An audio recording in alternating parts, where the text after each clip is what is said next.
ደግሞ የሰዎች ማደግ ለሚያስቀናችሁ ሰዎች ማለት ነው አትቅኑ። የምሬን ነው የምላችሁ። ቅናት የትም አያደርሳችሁም። ሰዎችን እያያችሁ ከሆነ የእናንተን እድገት የምትወስኑት አንኮንሽስሊ ሳታውቁት ሰዎች እንዲወድቁ ነው የምትፈልጉት። ከእናንተ በላይ እንዲሆኑ አትፈልጉም። አንድ ቪዲዮ ላይ የሆነ ሰውዬ ኮሜንት ከጻፈ ውስጥ በጣም ፈን ያደረገኝ ነገር ልንገራችሁ። ምን አለ መሰላችሁ? ሀበሻ ስትበልጠው የሚወደው በእድሜ ብቻ ነው ሲል ኦ ማይ ጋድ ነው ያልኩት። እና ይሄ ነገር ይሄ የኮምፒቲሽን ሱስ ይሄ በጣም በቃ ሰው ላይ ቅናት እረፉ።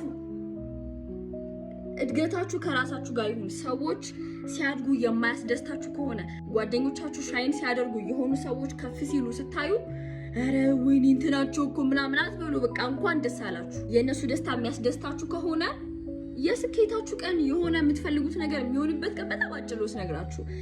ልባችሁ ንጹህ ይሁን ጋይስ፣ ልባችሁ ንጹህ ይሁን። የሰው እድገት በጣም ሊያስደስታችሁ ይገባል። አትቅኑ። ሰው ላይ መቅናት ማለት እኮ ራስ ላይ መቅናት ማለት እኮ ነው። ምንም እኮ ልዩነት የለንም። እኔና እንትና እንለያያለን ብላችሁ ስታስቡ ነው ሚኒንግ በጣም የምትሰጡት። እንዴት ሰው ራሱን ይጠላል? እንዴት ሰው ራሱ ላይ ይቀናል? አስባችሁታል? አይበላም፣ ጭራሽ አይበላም። እና አቁሙ።